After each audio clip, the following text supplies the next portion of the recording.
বৰ্তমান উজনি অসমত যি বিভীষিকাময় পৰিৱেশ, চৌদিশে মানুহে কান্দিছে। মানুহৰ অৱস্থা চাই আজি দিল্লী, বম্বে, ভাৰতবৰ্ষৰ ইমূৰৰ পৰা পৃথিৱীৰ বহুত ঠাইৰ পৰা আজি বান সাহায্য আহিছে। সেই অঞ্চলৰ বান বিধ্বস্ত অঞ্চলৰ ৰাইজৰ লগত বহু মানুহ আজি থিয় দিছে। যেতিয়া নিৰ্বাচন আহে, নৰেন্দ্ৰ মোদী ডাঙৰীয়াই এমাহত 5 বাৰকে আহে আৰু আহি ডাঙৰ ডাঙৰ কথা কয়, এ ফৰ আসাম। কিন্তু আজি অসমৰ বিপদত সেই নৰেন্দ্ৰ মোদী ডাঙৰীয়া ক'ত? সেই নৰেন্দ্ৰ মোদী ডাঙৰীয়া আজি এ ফৰ এনেই, এ ফৰ এনেই বুলি আজি আমি ভাবিছো।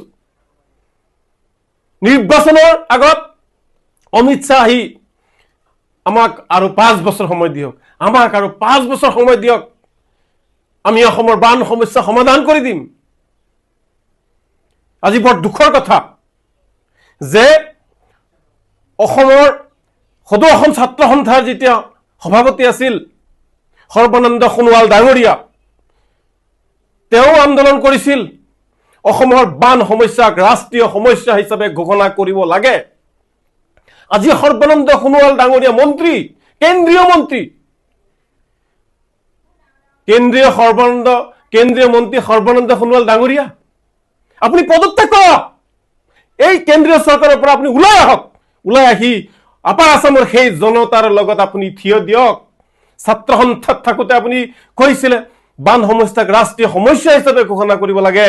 কিন্তু আজি সাংসদ ৰকিবুল হুছেইনৰ উত্তৰত আজি জলশক্তি মন্ত্ৰী ৰাজভূষণ চৌধুৰীয়ে কৈছে কেন্দ্ৰই কোনো ধৰণৰ পেকেজ নিদিয়ে। এইটো ৰাজ্য চৰকাৰৰ কাম। তোমালোকৰ খালি ভোট লাগে অসমৰ, দীঘল দীঘল কথা কোৱা, ফুলজাৰি মাৰা, আৰু অসমীয়াৰ বিপদত তোমালোকে নাই। গতিকে মই কম, আমি নেমছৰ ফালৰ পৰা আহ্বান, অসমৰ যি পৰিস্থিতি, এই পৰিস্থিতিৰ প্ৰতি লক্ষ্য ৰাখি পবিত্ৰ মাৰ্গেৰিটাই হওক, সৰ্বানন্দ সোণোৱাল ডাঙৰীয়াই হওক, তেওঁলোকে পদত্যাগ কৰিব লাগে। আৰু এই দিল্লীৱালা নেতাসকলক অসমত যাতে আহিব নোৱাৰে তাৰ কাৰণে ব্যৱস্থা কৰিব লাগে। অসমৰ মানুহৰ ভোট লাগে, অসমৰ মানুহৰ বিপদত তোমালোকে নাই, লাজ চৰম নাই তোমালোকৰ, অলপ লাজ ৰাখিব লাগে। মানুহৰ বিপদত নাই, মানুহৰ জীৱনৰ লৈ হেতালি খেলা তোমালোকে। গতিকে আমি আহ্বান জনাইছো অসমৰ প্ৰতিজন জনতা আৰু বিভিন্ন যি জনতাই, চৰকাৰতকৈ জনতাই কিন্তু এবাৰ সহায় কৰিছে। আমি নেমছৰ ফালৰ পৰা যি পাৰো আমি সহায় কৰিছো, আৰু অহা কাইলৈ আমাৰ আৰু এটা গ্ৰুপ যাব তেওঁলোকক সহায় কৰাৰ কাৰণে। গতিকে অসমৰ দল সংগঠন, মই সংখ্যালঘু লোকসকলক অনুৰোধ জনাম, প্ৰতিটো মছজিদ কমিটি, মাদ্ৰাছা কমিটি, ঈদগাহ কমিটি, সাধাৰণ জনতা যিমান পাৰে আপোনালোকে সেই উজনিৰ বানাক্ৰান্ত লোকক আপোনালোকে সহায় কৰিবলৈ আপোনালোকে চেষ্টা কৰক।